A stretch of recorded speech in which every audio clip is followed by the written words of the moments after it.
Now I'd like to go ahead and jump right into the program and introduce my colleague, Robert Costa, and Democratic presidential candidate, Andrew Yang. Thank you. Thanks, Chris.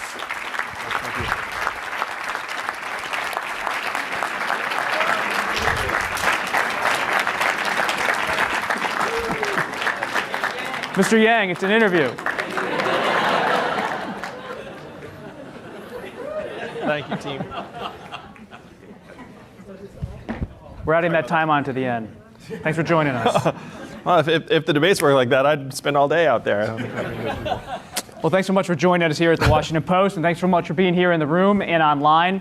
We really appreciate it. We've enjoyed this 2020 candidate series to get in depth with candidates who are making moves in the 2020 race. You just raised $10 million in the third quarter. Yes, people across the country are starting to pay attention to your campaign in a new way. What is your path at this moment to the nomination?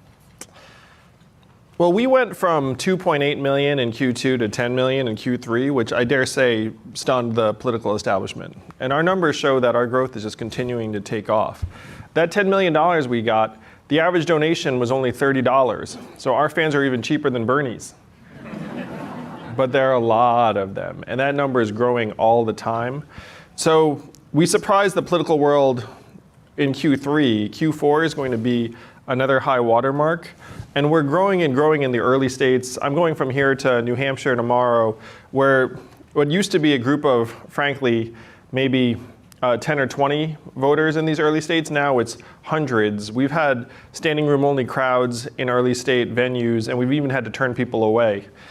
So the growth that we saw in Q3 is just continuing, Bob, and it's just going to continue until the voting starts in February. Out of the opening 4 states, is New Hampshire the most critical because of the primary system there, the open system?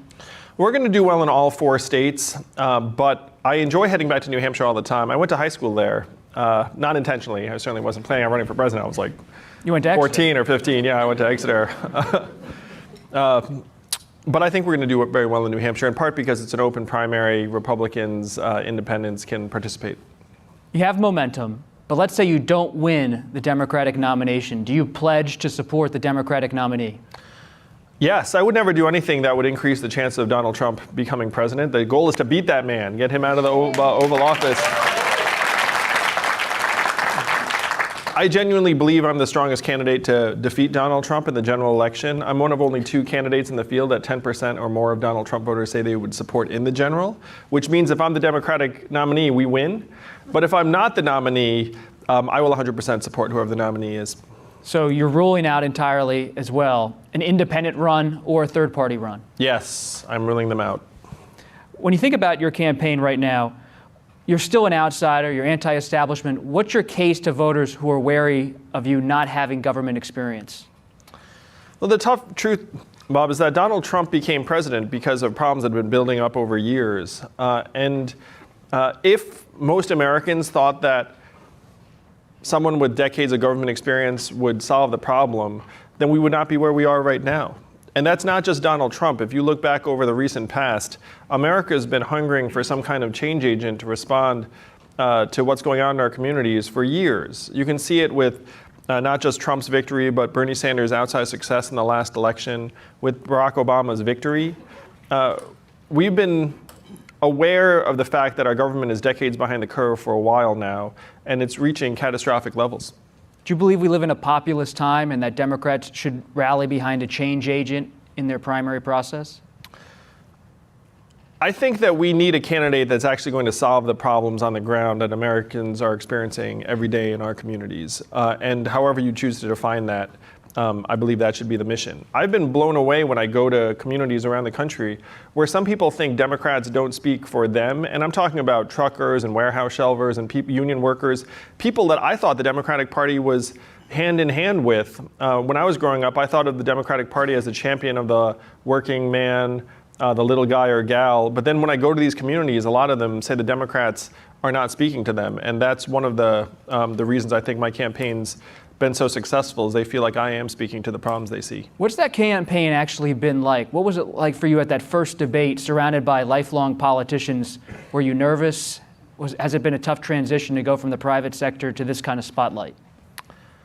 I was joking that the debates got easier when I realized it wasn't really a debate.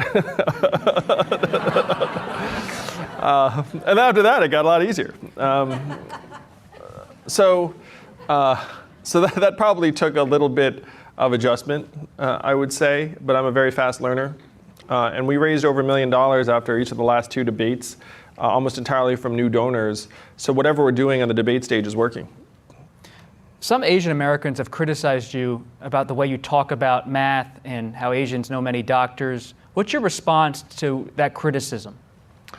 I think people can tell the spirit of when I use that kind of humor. And I think Americans are very, very smart, where if I make a joke that, I'm an Asian guy that likes math, they don't think like, oh, all Asians like math. Like, I don't think that's the way it works in people's minds.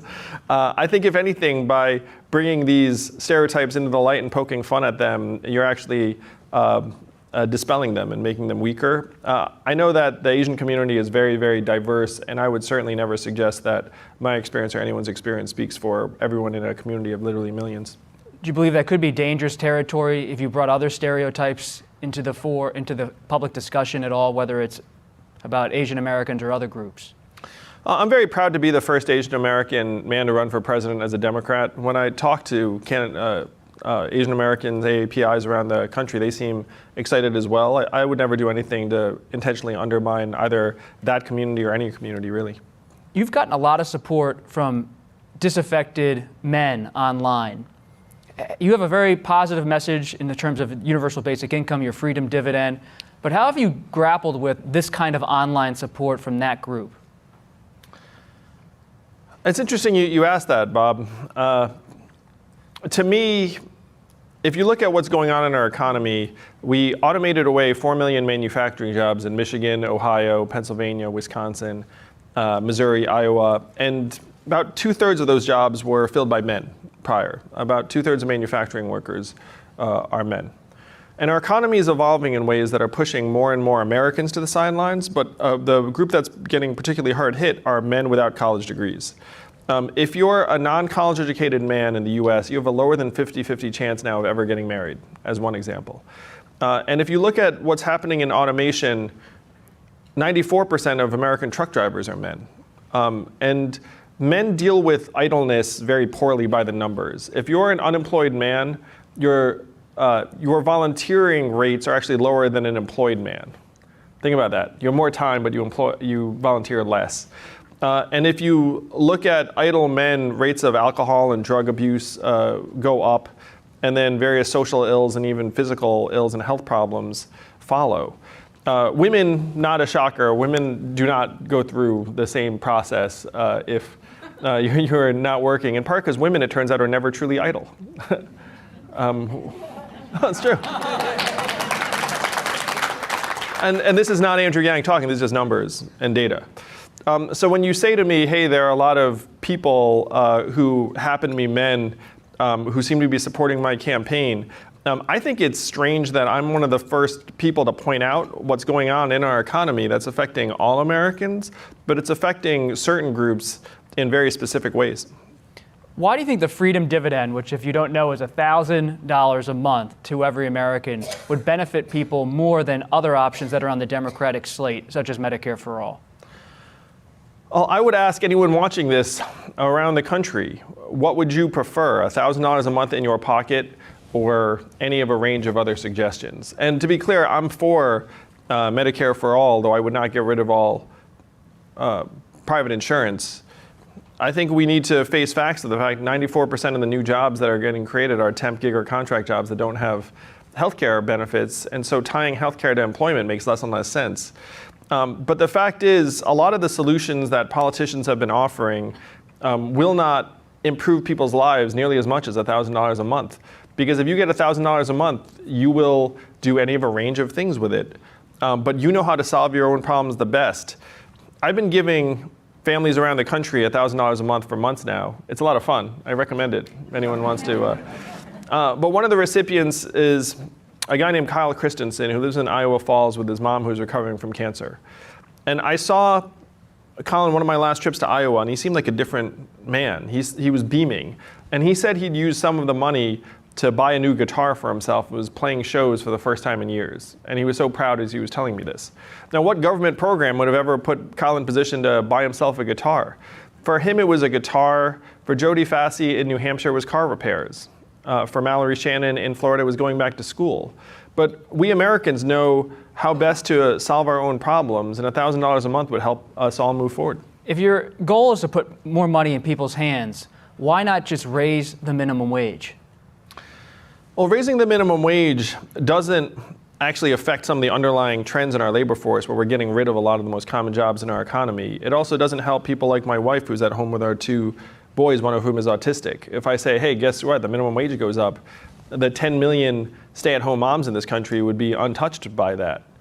The reality is we're reaching a point where if I come up with software that can replace a call center worker who's making $14 an hour, changing the minimum wage will do nothing to actually keep that person bringing home a paycheck that can support their family.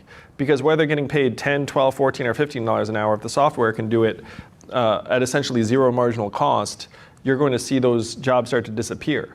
And I know this in part because I spoke to a group of 70 CEOs in New York City not that long ago, and I asked them how many of them are looking at replacing their back office clerical workers with artificial intelligence and software. And guess how many hands went up out of 70?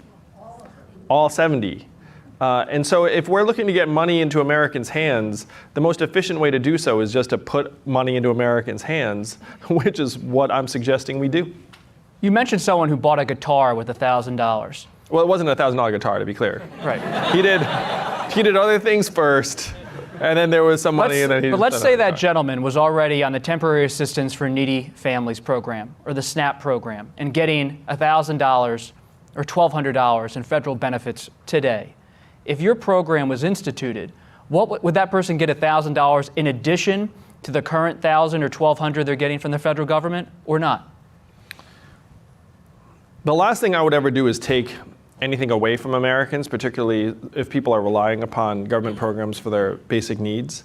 So the freedom dividend would be universal and opt-in. But if you do opt in, then you're choosing to forego cash and cash-like benefits from certain other programs. So you wouldn't receive SNAP anymore? Well, in the hypothetical you're describing, the person would look up and say, I prefer $1,200 in my current benefits to $1,000 unconditional. Are those the people that Maybe. may need $1,000 more than anyone in addition to their current benefits? Well, again, we don't want to do away with any programs. The goal is to set a floor, a foundation for all Americans, and then continue to solve problems on top of that. But why not give the person who's already on federal benefits $1,000 in addition than giving $1,000 to a billionaire? Well, first, in my system, a billionaire like the CEO of Amazon, Jeff Bezos, we'd be extracting literally hundreds of millions or maybe billions from the Jeff Bezos of the world. So if we try and send him $1,000 a month to remind him he's an American, it's probably a win. And then he probably would forego the $1,000 or donate it to charity or something. For the person who's struggling, we need to do more, 100%. And keep in mind, the $1,000 a month is on a per adult basis. So if you have 2 adults in your household, that's $24,000 a year. How many of you all are parents, like I am? Imagine knowing that your child is going to get $1,000 a month starting at age 18, which is a huge stressor for so many families. And then knowing they get $1,000 a month, then all of a sudden their college is partially paid for, their future is more assured.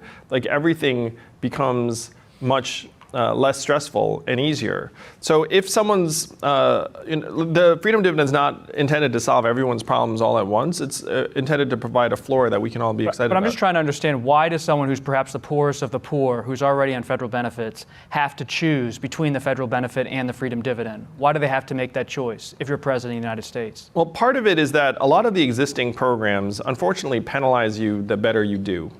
And so one example is that a friend of mine, his sister was on disability, and she wanted to volunteer for a local nonprofit.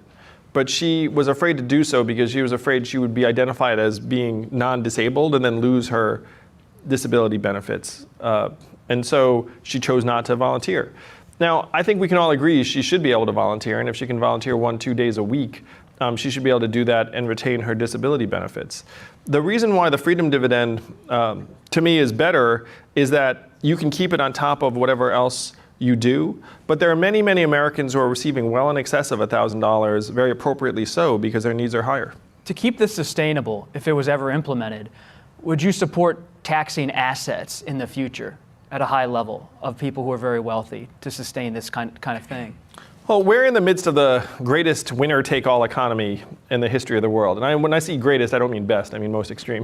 The most extreme winner-take-all economy in the history of the world. And we need to find ways to effectively rebalance that. So I am not conceptually against a wealth tax or an asset tax or various things, but I consider myself a very fact-driven and data-driven person. And that if something like a wealth tax was tried in a host of other countries that are very sophisticated, like Germany and France and Denmark and Sweden, and they repealed it because they had massive implementation problems and compliance problems and it didn't generate as much revenue as they thought it would, then I take that experience as very instructive. And I certainly don't want to walk us down a road that other countries have walked down and learned hard lessons from. So you're not ready to support an asset tax? I wouldn't rule it out, but it's not, to me, the first and best choice. We have to look at what has worked in other countries around the world, and Sweden, Denmark, Germany, France all have a value-added tax, along with Canada and like most every other developed country. And what that does is that gives us a slice of every Amazon sale, every Google search, every Facebook ad, every robot truck mile, generates hundreds of billions in new revenue in a very sustainable way. And when you're projecting not that far into the future, the savings from automating truck driving are estimated to be $168 billion a year. How much of that will we receive right now in our current system? Zero or next to zero, because it's going to flow to the bottom line of companies like Amazon that literally pay zero in taxes. But if you have a value-added tax, then we get a toll for every robot truck mile. So of that $168 billion, we get our fair share. That's tens of billions of dollars. And you play that out over many of the other innovations that are happening in the 21st century. There's a joke that people told, it's like, why did you rob the bank? Because that's where the money was. The same is true for us now. We have to go where the money is. And the trap we're falling into, there are a couple of traps. One, that we somehow don't have the money, which is ridiculous. We're the richest, most advanced economy in the history of the world, up to $20 trillion in GDP, up $5 trillion in the last 12 years. We can pay for just about anything under the sun, as evidenced by the fact that, do you all remember voting for the $4 trillion bailout of Wall Street? Do you remember anyone complaining about where the money was going to come from? No, but you know, when it was crunch time, it was $4 trillion for the banks. So where's the money coming from? A value-added tax, is that it? So a value-added tax generates hundreds of billions in new revenue and is going to go up and up as our economy becomes more sophisticated if we have the right mechanism in place. But here are some of the great secondary effects. If we put $1,000 a month in the hands of the average American citizen, 78% of Americans are living paycheck to paycheck. Almost half can't afford an unexpected $400 or $500 bill. So what's going to happen to the money when we put it into their hands, our hands? It's going to get spent. It's going to get spent in communities every single day on car repairs and daycare and Little League signups and local nonprofits and arts and creativity and Why do you caretaking. resist talking so much about tax increases on income? Oh, so this is the great part. So after you put that money into the economy, it grows a consumer economy by approximately 10%, and we generate hundreds of billions in new revenue because of all the economic activity. So that's another source of revenue, essentially, because we get the money back. Number three, we save billions on things like incarceration, homelessness services, emergency room healthcare that we spend hundreds of billions on right now. A corrections officer in New Hampshire said to me, we should pay people to stay out of jail because it costs so much when we send them to jail. This is a corrections officer talking. Not exactly someone you'd expect to hear this from, though he was going to retire. So at this point, he was like, all right, I can come clean. So we can save billions there. And then another study showed that if you were to alleviate poverty in this country, we would increase our GDP by $700 billion just on the basis of better health and education outcomes. If you're a good company, you invest in your people all the time. Raise your hand if you've been through one of those week-long training programs that they send you to. You learned something, there was something there. You say people don't want to be retrained. You talk about that a lot on the campaign trail. Yeah, it's true. What about train professionals, teachers who teach people new skills. Why not put this money into the education system instead of every citizen's hand? Well, that's the great part about this, is that if you put it into our hands, then to the extent that there are educational offerings that make sense, they're going to materialize overnight. But they're going to materialize because we, as the shareholders of the economy, decide to put our money to work, not because the government decides to institute a top-down jobs training program that oftentimes would not work. And we know this because of what happened to the manufacturing workers in the Midwest. When I dug into what happened here, let's say that I'm a government program. I'm like, okay, I got to retrain these thousands of manufacturing workers. Let's say there's not even an appropriate school in the area, which is sometimes the case. You know what happens? Some fly-by-night school opens the next day and is like, give me your money, government. I will retrain everyone.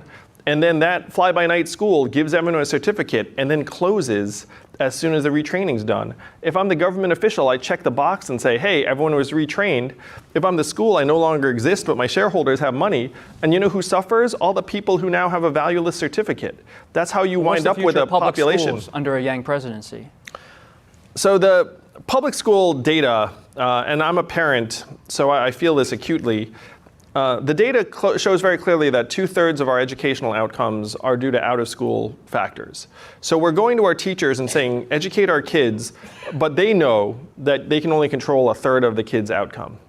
So a few things we should do. One, we need to pay teachers more because a good teacher is worth his or her weight in gold. And that's not a feel-good, that's just the data. Second, we have to de-emphasize the SATs and standardized tests that at this point are crushing kids' hopes and dreams more than serving as any useful function. You all know that we invented the SAT during World War II to identify which kids not to send to the front lines. That's the genesis of the SAT. And now we treat every year like it's wartime. And our teachers are getting pushed into a point where they know they're doing something that's not right by the kids because they need to teach the test. So we need to get the tests off of our teachers' backs and let the teachers do their jobs. And then the third thing, back to my original point, teachers know they can only control 1/3 of the kids' educational outcomes. The other 2/3 are parental time, words read to the child, stress levels in the house, type of neighborhood, type of home environment. And so if we put money directly into the parents' hands, that will actually help the kids be in better position to learn when they show up to school and give the teachers a better chance to do their jobs. You have a very sunny pitch when you're on the campaign trail, but you often talk in dark terms about the future. Should automation... I'm a very sunny guy. You are. You're a very sunny guy, but sometimes you paint a pretty grim picture. I've listened to a lot of your interviews. You talk about what happens when truckers lose their jobs in a few years. And you've painted a picture, and you tell me if I'm wrong here, of mass, not only unemployment, but civil unrest in this country. Where do you think the possibility of violence and civil unrest is on the horizon? Unfortunately, you don't have to look very far, and we all know this. We all see that our communities are disintegrating. If you have 3.5 million truck drivers in this country, which you do have, and only 13% of them are unionized, and you start to decimate their jobs in significant numbers, expecting all of them just to take that well seems to be inconsistent with our own history. The first industrial revolution at the turn of the century gave us mass riots that killed dozens of Americans and caused billions of dollars worth of damage. That's why we have Labor Day today. We inaugurated Labor Day because of those riots. We then instituted universal high school in 1911, in part to try and help the population adjust. And this industrial revolution is projected to be 2 to 3 times faster and more dramatic than that one. So even based on our own history, you would expect massive social convulsions, including potentially violence. I wish that I had better news to report, but this is just our history.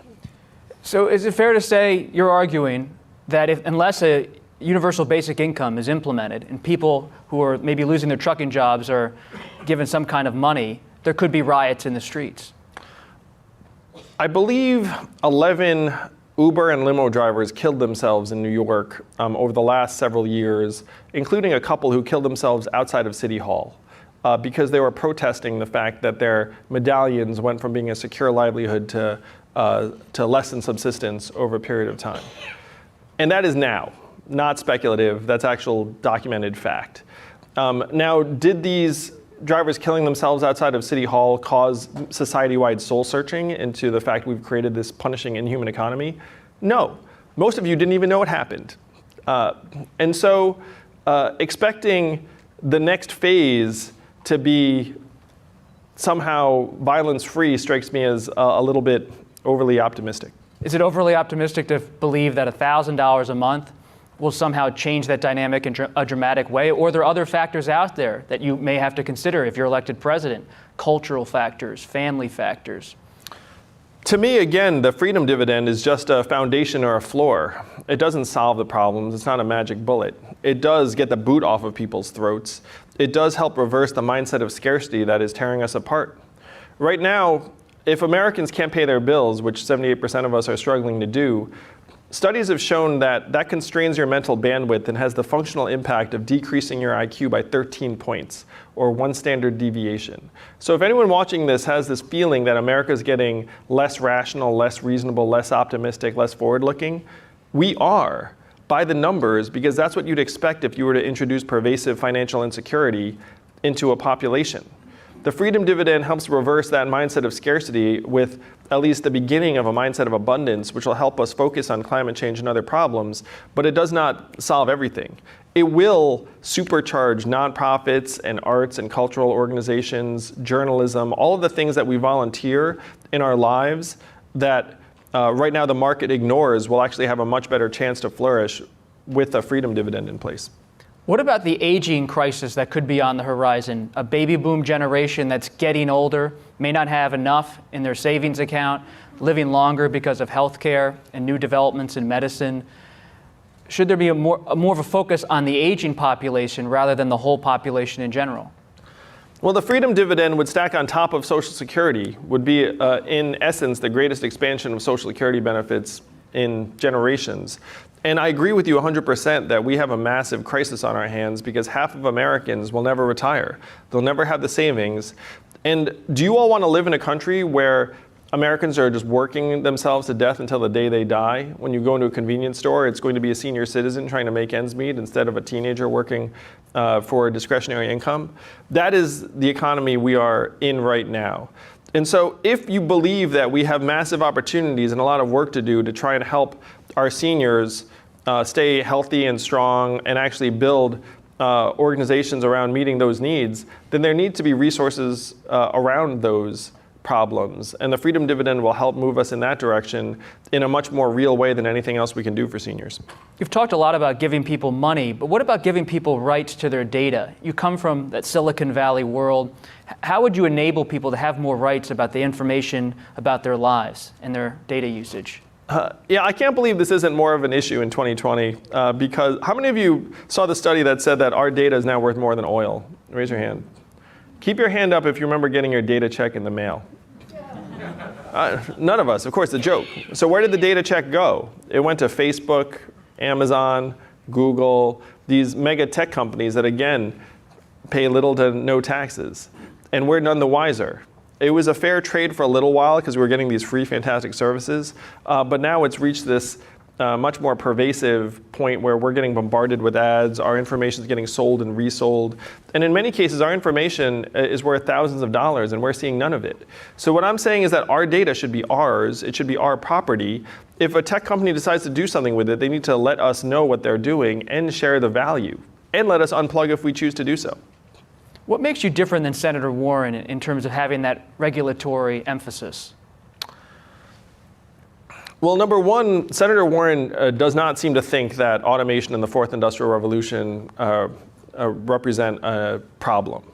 She believes that bad trade deals were the primary driver of the lost 4 million manufacturing jobs, and that if we change the rules, then the economy will reformat itself in positive ways. I think we're going through the greatest transformation in the history of our country, that changing the rules will not change the reality on the ground for many Americans that we're already seeing and experiencing, and that we need to actually rewrite the rules of our economy from the top down to become a trickle-up economy, from our people, our families, and our communities up. And the most effective way to do this is to make us all participants and shareholders in the progress of the 21st century. But I'm a big fan of Senator Warren's, and I think she's fighting for a better version and vision of our country. Where are you on trade? Do you support adding more tariffs in the relationship with China or not? Well, I think tariffs are naturally very zero-sum, and they also end up generating additional barriers, because if you impose a tariff on China, China imposes a tariff on us, and then who suffers? Producers in Iowa and other parts of the Midwest. So the reality is many Americans feel like trade deals have not been good for them and their communities, and they are right. And so if we're going to pursue a trade deal, we have to share the gains in very real and concrete ways with the Americans that are going to be on the losing end. If we can't figure out an effective way to do that, then we need to rethink some of the deals we're making. Let's stick with foreign policy for a second. You have raised $10 million, as I said, in the third quarter. You went from being a person nobody knew 6 months ago to someone who's been on every debate stage. I'm not going to dive into that one. Leave that alone. I'm sure she knows you very well. But you could be, in a populist age, in an unorthodox age, a serious contender for the nomination in just a few months. That's and right. A serious contender for the presidency. Yes, all true. So let's take it seriously. You're going to have some choices to make if you're sitting at that desk, the Resolute desk. Hong Kong protests. Do you support the protesters in Hong Kong? I think we have to reckon with what China sees as its top priorities, which right now we're seeing play out in front of us. Number one is maintaining robust economic growth. And number two is maintaining social order. And those two things are now butting heads in various ways. If we want to both manage the relationship and serve our own values, we have to find a combination of carrots and sticks that help bring the Chinese to the table to address not just what's going on in Hong Kong, but our own intellectual property rights, the trade issues that we have, climate change, North Korea, artificial intelligence. It is one of the most important relationships that may well define the 21st century, and it's something that I'm excited to get to work on. Do you stand in solidarity with the protesters or not in Hong Kong? I think most Americans and I'm on the record saying that I think that the Chinese response to people who are standing with the Hong Kong people, it's off base. I think most Americans are deeply sympathetic to the democratic protests in Hong Kong. And are you? Too. Yeah, of course. Do you stand in solidarity with them? I think that most Americans stand in solidarity with the people of Hong Kong, but I don't think that right now the issue that catalyzed the protests was this extradition law, which has already been pulled back. And so now the protests are evolving into a very different thing. What do you make of the NBA's handling of China? I applaud the NBA for saying saying very clearly that they would not discipline Daryl Morey or any of the employees for exercising their free speech rights. I think that was the appropriate stance. I think it's appropriate for a company to stand up for its own values and then pay something of an economic price. You know, it's easy to stand up for your values if there's no price involved. And so I applaud the NBA for not bending to Chinese demands when it came to disciplining Daryl Morey. Do you think LeBron James bent to Chinese demands? I think that LeBron's comments were probably something that he could have worded a little bit differently. I think the next day he came out and said as much. Syria. The decision has been made by President Trump to remove U.S. troops. As president, would you send in more troops to help the Kurds? The hard part is you can't reverse the reality on the ground. So abruptly pulling troops out of Syria has resulted in a very, very tough picture for our Kurdish allies. But after you have a new administration, it's not necessarily the case that you can reverse the damage. You could send troops in as president. I would want to figure out what the best course forward was. One thing I will say is I've signed a pledge to end the forever wars. I do not think it's appropriate for American troops to be stationed in foreign theaters indefinitely. That's not the will of the American people, and that's not the way the Constitution intended that sort of decision to be made. What do you see as the threat or not threat, with the non-threat with Iran?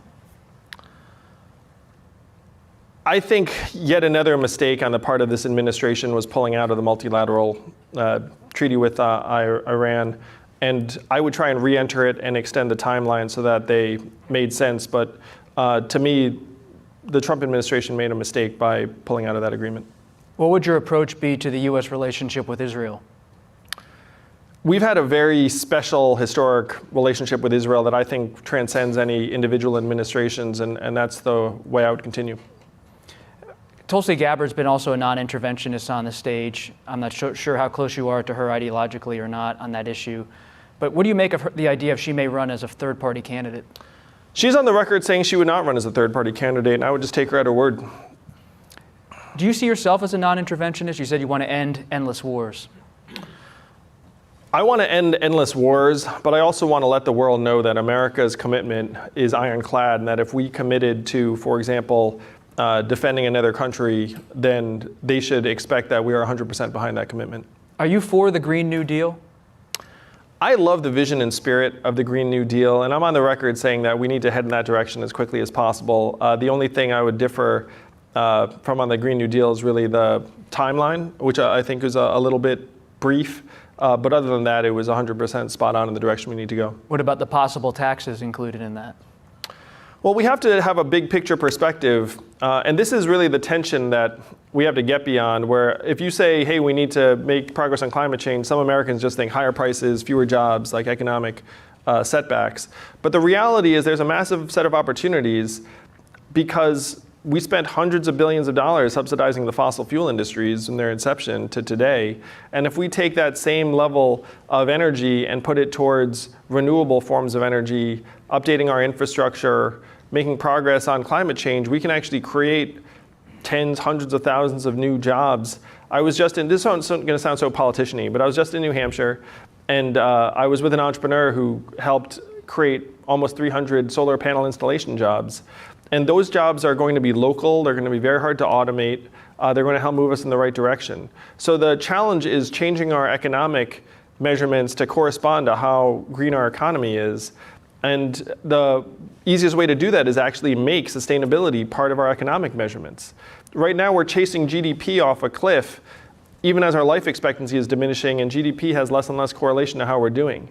So we should modernize GDP to include clean air and clean water and how sustainable our infrastructure is, mental health and freedom from substance abuse, childhood success rates, our own health and life expectancy, and then redefine economic progress so that we can see that making us greener actually is moving us ahead. You have a lot of positions, you've thought out a lot of your policies, but at the end of the day, there's only one winner of the Democratic nomination. You have to get through this crowd ahead of you. You are rising in different respects.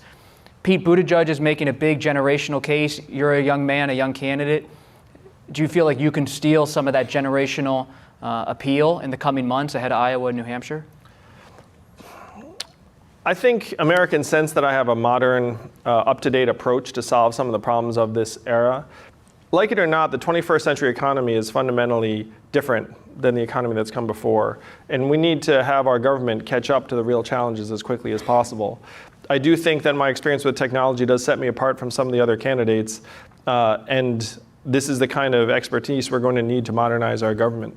Because he comes from the center of the country, Indiana. He's speaking to the same type of voter you're trying to make a pitch to in many respects. What makes you different than him? Just the experience, being more of an outsider and a non-elected official?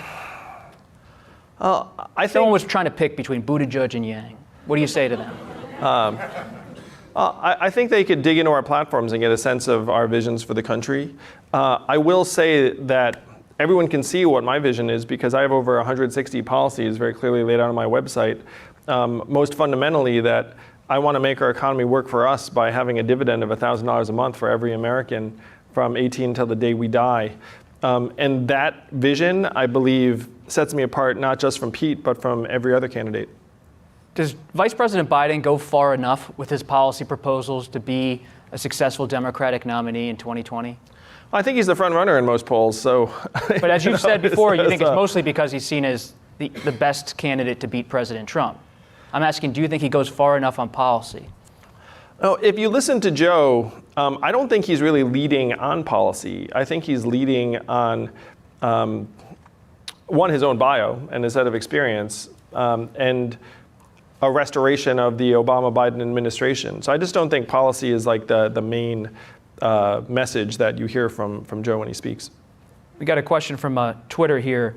Bloomberg reported today that Buttigieg's campaign has received staffer recommendations from Facebook's Mark Zuckerberg. Do you approve of that? Well, I was joking when someone asked me, hey, would you accept that? I was like, well, I don't know Mark, so it'd be kind of odd. He sent an email being like, hey, hire this person. To me, if someone like Mark Zuckerberg recommends a staffer to you, then you just assume then you should take a look at that person because they're probably very smart and good at their job and have very relevant expertise. So to me, it would have been surprising if Pete didn't take a look at those staffers or potential staffers. Have tech leaders or private industry leaders recommended staffers for your campaign? That's a good question. I don't remember them specifically doing so, but I do have a lot of techies that have endorsed me, including Elon Musk, Sam Altman, Alexis Ohanian, Jack Dorsey's made a donation. So there are a lot of techies that have supported my campaign because they know if you go to a techie and say, hey, are we automating away the jobs? And you're in private, they'll be like, oh yeah, we are. And then you say, how do you feel about it? They'll say, not very good. And then say, would you like to do something about it? Then some of them say, yeah, I would, because they're parents, they're Americans, they're human beings, first and foremost. And so if someone who supported my campaign said they had someone smart who wanted to work on the campaign, of course I'd take a look. At a meeting before this event, you said to a group of reporters that you'd be willing to stock your cabinet with leaders from the Silicon Valley sector, the tech sector. I said not the cabinet, I said the administration with people who wanted to solve problems. So why should you call the normal people, as you say in your book, your phrase, why should they trust an administration that's bringing on all these tech leaders, the people they blame for some of their automation woes? Why should they trust that administration? Well, the administration, the Yang administration, will be laser focused on trying to solve the problems of this era. And to the extent that there are people who want to help solve those problems, that to me is an intrinsically good thing. And if some of those people come from the very industry that is changing our way of life, that's also not a bad thing because they'll have the sharpest perspective on what we need to do to actually improve the lives and lots of the American people. I want to come back to a comment you made about Senator Warren. You said she's mistaken in her view that trade is the problem here, not automation. By the numbers, I do believe she's mistaken, yes. Would the Democratic Party be making a mistake by trying to counter President Trump on trade rather than focusing on automation or other issues in 2020? I believe they would. And so if you look back to 2016, Donald Trump said it's immigrants to blame. And then now Democrats are saying, I guess it's trade to blame. The studies I've seen have said very clearly that 70 to 85% of the job loss that we've experienced in manufacturing has been due to automation and technology and machines and not immigrants or trade. And so if you ignore that elephant in the room, I think you are making a grave mistake, particularly as what happened to those manufacturing jobs is now happening to the retail jobs as 30% of stores and malls close, to the call center jobs as those jobs get taken by software, to the fast food jobs as self-serve kiosks are in every McDonald's by 2021, to the truck driving jobs when eventually AI can drive a truck better than a human driver. If we're stuck chasing immigrants or trade deals while artificial intelligence is about to leave the lab, we are sunk. And so if Democrats believe that it's not technology, I would urge them, please just look at the numbers, look at the data, and decide for yourself based on that. Senator Warren is out front talking about taxes. Why do you sometimes seem to avoid talking about taxes? You always talk about the freedom dividend. Is it just a natural aversion politically to having tax increases being at the front of your discussion and your argument? I'm all for trying to rebalance the economy, which will, of course, include higher taxes on the companies and institutions and individuals that are benefiting the most from the inequities in our economy. What would the highest individual rate be? Well, the argument I make to folks is that Jeff Bezos probably owns this building. He does. Well, he doesn't own this building. In disclosure, he does own the Washington Post. It's a personal property. Some people may not know. Yeah, we're letting them know. We're letting them know. So Jeff Bezos is worth $120 billion post-divorce. Let's say I ratchet the personal income tax rate all the way up to 80%. How much of that $120 billion are we going to get from Jeff? Next to nothing. Because Jeff is not dumb enough to pay himself $10 billion a year and then let us tax 80% of it. He probably pays himself some nominal rate while the vast majority of his wealth is in Amazon stock. So the way we get that balanced is we actually take a toll on Amazon sales And then that will channel hundreds of millions, even billions of dollars into the hands of the American Or you public. could tax assets, or you could tax capital gains. I'm all for raising capital gains tax. You should not be privileging capital gains relative to labor. If anything, you should be going the other way around. But at a minimum, you'd have them be the same, and that's part of the plan. Beyond the freedom dividend, I want to come back to this truck story you often tell, that self-driving trucks could be the ruin of this economy, a symbol of automation. Well, it'd be great for GDP. It's just going to be terrible for human beings. So, and you seem open to regulation, Mr. Yang. So why not just limit self-driving trucks? Why not put a regulation saying that's not allowed? I'm open to, in some instances, forestalling automation if it's necessary. But we have to be realistic. If we were to say, hey, guess what? Every truck must be driven by a human.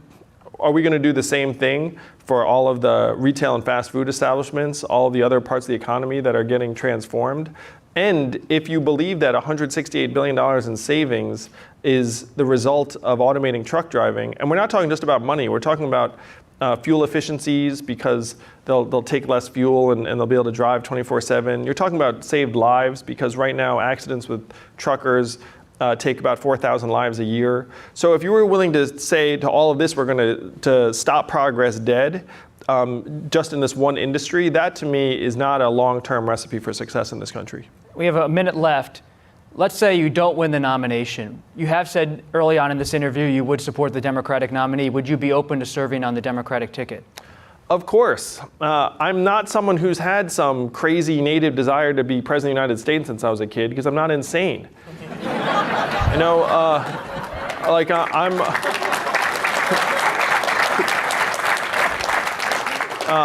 I'm a parent, I'm a patriot. I just want to help solve the problems of this era. I believe I can do that best as president, but if that's in some other capacity, I'll be there. Who on that debate stage is closest to you in terms of your view of the world? Who is closest to you in that sense? You know, it's funny you asked that. I mean, you'd have to sort of like put us all together in some kind of like Franken candidate. No, there must be someone in spirit who's perhaps closest to you. I will say the only person who's taken me aside and said that we need to really worry about the fourth industrial revolution because it could potentially tear our country apart is Joe Biden. Joe Biden pulled you aside. That's an intriguing. Would you serve on a Biden ticket? You said you were open to anything? I'm definitely open to working with Joe. We've actually talked about it. So that's Andrew Yang joining us for Post Live. Thank you. Thank you for watching. We hope you enjoyed. And before we go, I want to give a huge thank you to all of our God tier patrons over on Patreon. We have to start thinking much, much bigger about what we can get done. Where's the money? Where's the money? We have the money. Where's the money? Where's the money? We have the money.